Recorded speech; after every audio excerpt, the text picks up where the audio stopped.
guys, welcome back. So today I'm going to do kind of a different video, and we're going to teach y'all how to make homemade french fries and how to freeze the homemade french fries, because your steps will be a little different if you're wanting to freeze them before you use them.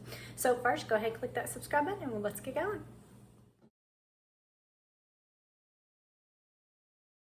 Okay, so first off, I've already peeled the potatoes and I have washed them. So now we're just going to slice them up.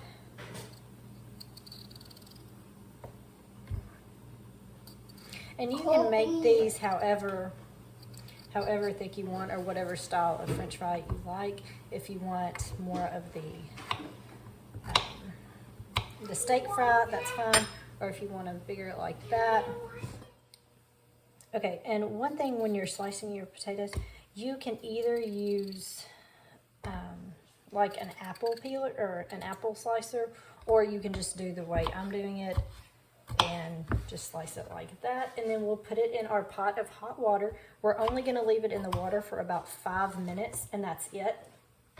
And then as soon as it's done in the water, we're going to take it and we're going to dump it in an ice water bath.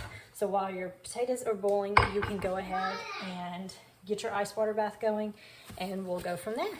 Okay, so it's been about 3 to 5 minutes that I let the taters in the hot water, and so now we're just going to take like a slotted spoon, a little strainer or something, just to dip out them, and then to get out all the hot water we can, and immediately dump them in the ice bath. The ice bath, will help them to quit cooking and to cool down. Once they have cooled off, we're going to take them out, dry them off, and then put them in a single layer on a cookie sheet, and we're going to freeze them overnight. And then in the morning, you can go ahead and put them in a Ziploc bag or something like that, however you want to store them. Good for about 6 months. Also, you can go ahead, and if you want to go ahead and season them before you put them in the bags, now's a good time to do that. I might try to season one. It just kind of depends on how many layers I can get out of these right here. So we're just gonna and you do need to make sure your water is ice cold, and if you had your ice bath ready and then all the ice melted, go ahead and drop some more ice in there, just because you want to go ahead and stop them from cooking on the inside. And then we will just take them out one at a time, dry them out one at a time, and just kind of dry them off and set them on your sheet in a single layer. If you don't have many cookie sheets, or you're worried about space, you can double up the layers. That's what I'm going to do. Try to get as many. It's okay if they're touching, that's fine. They just need to be in a single layer, so that way they can freeze all the way through.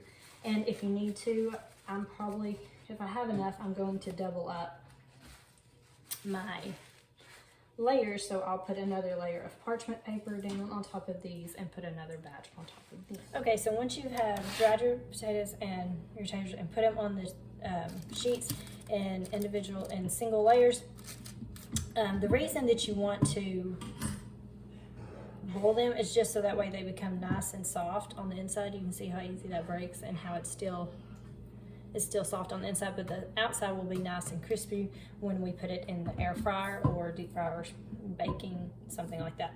The first batch I just put a little bit of salt on, but this one I'm going to use this Rada steak and fry seasoning and see how that goes. And then I'm just going to leave these in my freezer overnight, and then in the morning I will come in and put them in a bag and then store them for whenever I'm ready to use them within 6 months. So that's pretty much it. I'll check back in with y'all later. Bye.